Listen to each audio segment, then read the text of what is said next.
So I would be presenting this afternoon the pillars of sustainable care in the country. So this is the story how our institution can become leaders in environmental health as we integrate sustainable practices for long-term resilience. And this will also address unique challenges and opportunities within our local context that would benefit our staff, our patients as well, and of course to the whole community. Next slide, Sir Rob, please. So we will try to understand the concept of a healthy hospital.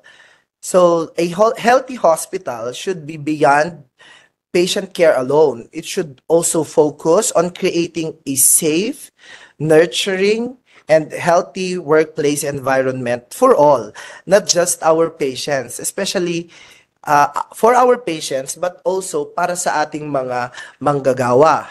Also, there should be holistic well-being that would encompass physical, mental, environmental aspects of health for our staff and patients. And also the global alignment. So how we align with the World Health Organization's health promoting hospitals initiative. And they say if you have a healthy hospital, there is a greater chance for you to retain talents. So retaining talents or having a healthy hospital is crucial for attracting and retaining healthcare professionals. Okay. So for environmental health, resource consumption. Okay, hospitals are significant resource consumers and waste generators. So sa ating bansa, they say that half kilo to 1.5 kilos of healthcare waste per bed daw po ang naproproduce. And when I asked the data from our housekeeping, linen, and laundry, our daily healthcare waste ranges from 1 to 1.3 tons a day or 1,000 to 1,300 kilos. And we pay 45 pesos for every kilogram of healthcare waste, especially the infectious waste. So if we will compute that in a year times 365, 1,300 times 365 multiplied by 45, that's a lot of money. So if we could learn to segregate, we could save a lot kasi po libre yung bayad natin for those non-infectious waste. But pag naging infectious na po yan or na-classify as infectious, then we will be paying 45 pesos per kilo. Also, we need to ensure that there is a good indoor air quality. Poor air quality directly impacts patient recovery rates and staff productivity and health as well. Especially kung meron tayong mga staff na talagang severe ang kanilang allergies or meron silang mga rhinitis. Kung susumpungin sila, then their productivity would also suffer or lower down. And of course, climate change. Climate change would exacerbate health risks through extreme weather events and increase vector-borne diseases. That is why our hospitals need be green. Okay, next slide.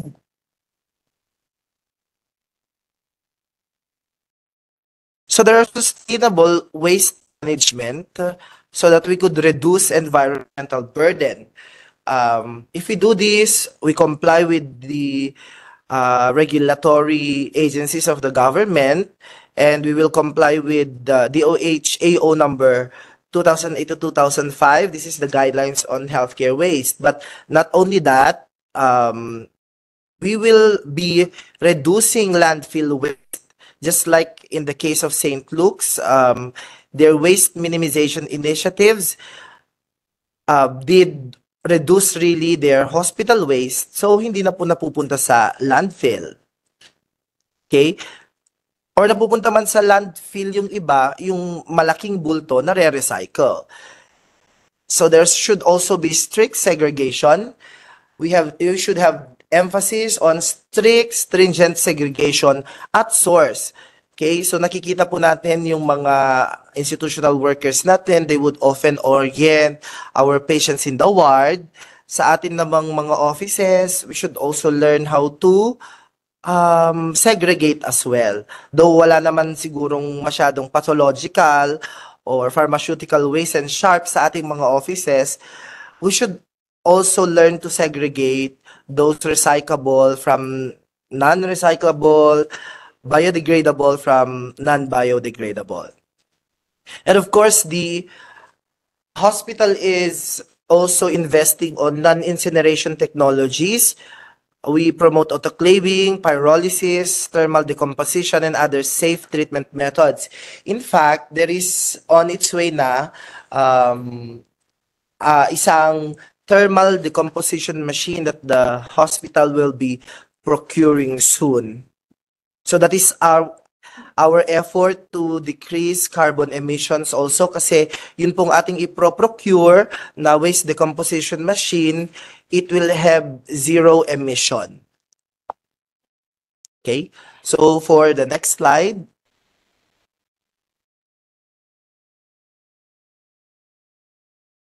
Okay, so here are some energy efficiency and renewable energy actions that we can do.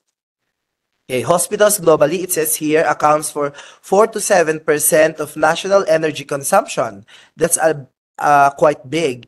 And high electricity costs in the Philippines directly impact operational budgets.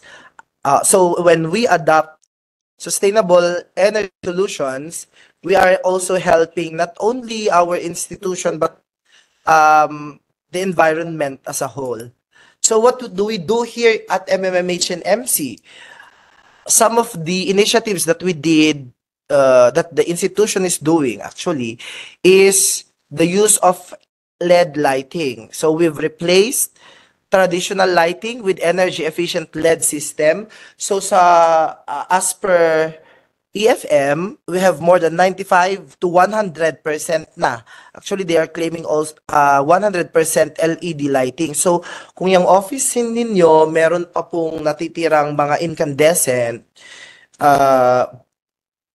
mag-JORS na kayo, or pagka napundi na yan, i-replace na ng ating LED lights. Okay? With the exception, of course, sa drop light. Meron na kaming staff noon sa hemodialysis.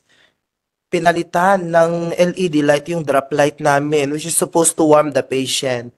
Eh, di ba wala namang warmth ang LED light? So, except those ones, of course. Okay? Aside from that, we tried to regionalize our lights sa mga offices. How is regionalization of our light switches? Kunwari, this room sa OMCC Secretariat, if it has multiple lights to light up a certain zone, that's called regionalization. Hindi yung isang switch lang ang magpapaandar ng 10 lights sa isang area. So for example, if your section or office would just need a certain corner to be lit, dapat meron lang yung switch, okay, for that particular zone of your area. In that manner, hindi ho lahat ay nakasindi, okay, at a time.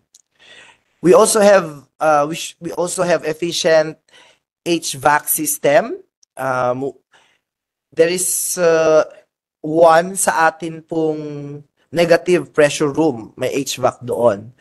And then building insulation. Okay, improving our building envelopes to minimize heat loss and gain. So, nakikita natin yung mga windows sa mga air-conditioned rooms natin, they are all sealed so that the hot air would not, or the cool air will not, no, hindi pala, the hot air will not come in. By physics, yung pong mainit na hangin ang pumapasok. So, we'll do that. We improve our building insulation. So, nagtatrabaho po, double time ang EFM natin. So, other hospitals like Cardinal Santos and Makati Med are already cutting the grid reliance with their rooftop solar panels. So, in our hospital, humingi na rin po ako ng update. EFM said we're on its way. We're on the way na mag-procure na ng 446 kilowatt na solar panel, but the inspection still ongoing if our buildings would be able to accommodate those solar panels. Next slide po, Sir Rob.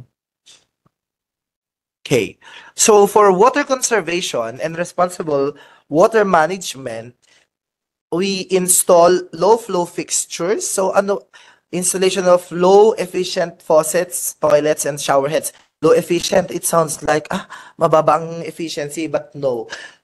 It just means yung ating mga faucets at saka mga toilet seats, hindi po sila masyadong magasta sa tubig. For example, meron tayong mga dual flashes na in-install so that if magna-number 1 ka, press mo lang yung mas maliit yung kukunin or gagamiting tubig, while if magna-number 2 ka, di yung mas maraming tubig. In that way, we will be able to conserve water. We've seen also urinals now being installed. So as a member of the Green Hospital Initiatives Committee also, we will be trying to request for the procurement of urinals for male comfort rooms as well. And the next one is rainwater harvesting facility. So we have one at the bottom of the Eastern Ward building. Meron po dyaang rainwater harvesting reservoir. Pati rin po dito sa harap ng APU, dito sa may parking ng mga motorcycles, sa may vegetable garden ngayon. That is also a rainwater harvesting facility. And the water that is being collected, we call that gray water. And we use that gray water to water our plants so that we will not be using the supposed potable water para po pandilig sa ating mga halaman. We also encourage using or planting our endemic plants, yung hindi po magasta sa tubig, so that even if every other day or twice a week lang tayo nagdidilig, makaka-survive po ang ating mga halaman. But due to the limited space in our hospital, you see, we are trying to adopt also vertical gardening to increase the greenery. And offices also have put plants in tabletops, mga tabi ng kanilang mga desks to as well have that greener look of the hospital. Next slide, please. Okay. So there are also ways to how green procurement and sustainable supplies would be bought. It is encouraged that we do local sourcing. Kasi po, kung dito tayo bibili, masasabi natin na mas maliit yung carbon footprint ng isang bagay if it is sourced locally. Kasi kung i-import pa yan, syempre we factor in yung carbon emission or carbon byproduct sa buong proseso ng pag-import sa bagay na yan. While when it's sourced locally, kokonti lang yung kanyang carbon footprint. We also encourage the use of reusable instruments, so shifting from single-use to reusable medical instruments where it is appropriate, of course. So sa operating room, syempre lahat naman, majority ng kanilang mga instruments doon na reuse, but also other supplies like yung mga EV graph natin. Meron na tayong plasma sterilizer to reuse those medical supplies. We also use non-toxic cleaning agents. And of course, we are also aiming for safer medical device that would be PVC-free, mercury-free, and other safer alternatives. So these are the things that we should be making sure when we are doing procurement. So this is all in connection with green procurement. Okay, next slide, please. Okay, so we have here also indoor air quality and built environment design. So designing hospitals with natural ventilation and daylighting reduces energy consumption and significantly improves occupant well-being. So you can see the pictures. They were taken sa Petro at our office. So we maximize there. Makita nyo, hindi nakalight yung aming mga, what's this? Lahat ng ilaw namin hindi naka-on kasi we are maximizing the natural daylighting. Okay? And if you can see also our eastern ward, di ba? Maximize po dyan ang daylighting. So, hindi po naka-on pag umaga lahat ng lights ng ating mga stations and even in the hallways. And there is also a good reason while majority of the walls, the curtain walls here at the laboratory building is made of glass. Kasi po, you can see the light that comes out from offices would illuminate the corridors, di ba? So nakakatipid po tayo instead of putting another light sa mga corridors natin, yun na pong ilaw na nanggagaling from the offices would illuminate those pathways, those corridors. So nakakatipid po tayo. And we were lauded by the green building initiatives when they had a visit here at MMMH and MC. But also, as part of our being green, we should keep our egress and ingresses, yung mga exit and entrance points po natin, free from obstacles. Dapat wala po dyan. Okay? Madagdagan lang po doon sa ating lecture kanina, sa work environment po, iwasan rin natin yung mga octopus wiring, di ba? Para hindi po mag-overheat. Okay. Next slide, Sir Rob. Okay. So there are tangible benefits for these initiatives. There will be cost saving, there would be improved health, enhanced reputation. Reputation means the overall what's the picture of our hospital to our clienteles and also to our internal stakeholders. And of course, aside from that, we will be able to comply with the DOH and DENR regulations. Okay, next. I'm trying to compress the lecture for the 15 minutes. So, again, we are committed in our hospital to reduce our carbon footprint and resource consumption. We are setting new benchmarks for sustainable hospital operations. One of the proposals also, next slide, sir, is to offer in the future like a carpooling service for our employees. So as what I have said a while back, we have here a rain harvesting facility and our fixtures have low flow fixtures installed in more than 90% of our restrooms. So we encourage everyone, kung hindi pa po ganoon yung mga flush sa inyong mga toilets, you might consider procuring mga dual flushes and also mga urinals. Okay? Next. Okay. So we are also trying to transition to paperless systems. Like the EMR or electronic medical record.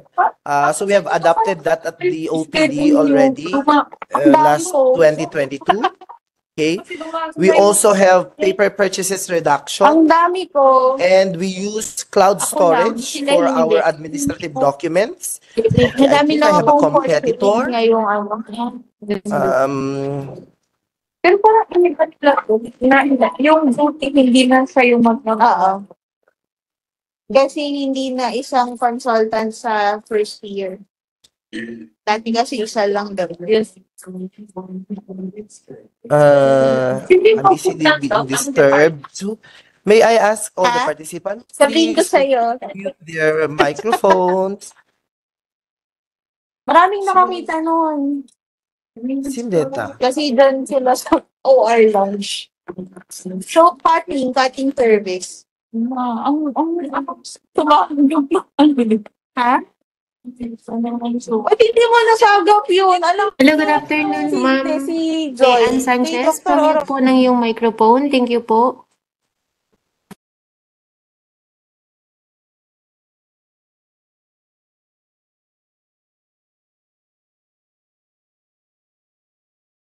Okay. Careful lang po sa inyong mga microphones. We can hear you po from our end. Thank you, Ma'am Maureen.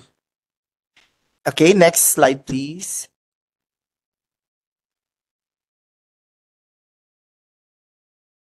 Okay. So, we have here comprehensive waste management and recycling efforts and other means to reduce our carbon footprint. We have the Pera sa Basura, benefit of proper waste segregation. So, malaki na po rin yung ating nagpagbebentahan out from those mga PET bottles, but we are slowly discouraging the use of PET bottles, di po ba, or single-use plastic sa atin pong ospital. So later on, hindi po ibig sabihin na kumukonti yung kita sa pera sa basura. It means hindi po tayo umuusad. Probably it would mean that more and more people are now using reusable tumblers. Ano po? But again, proper waste segregation would be a beneficial thing for us here at MMH and MC kasi yung mga recyclable or yung mga mabebenta pang mga basura natin would be maximized. For the food waste use for vermiculture, we are diverting more than 200 kilos, imagine that, of food waste per week from landfills to our vermiculture facility that is being spearheaded by the Nutrition and Dietetic Services.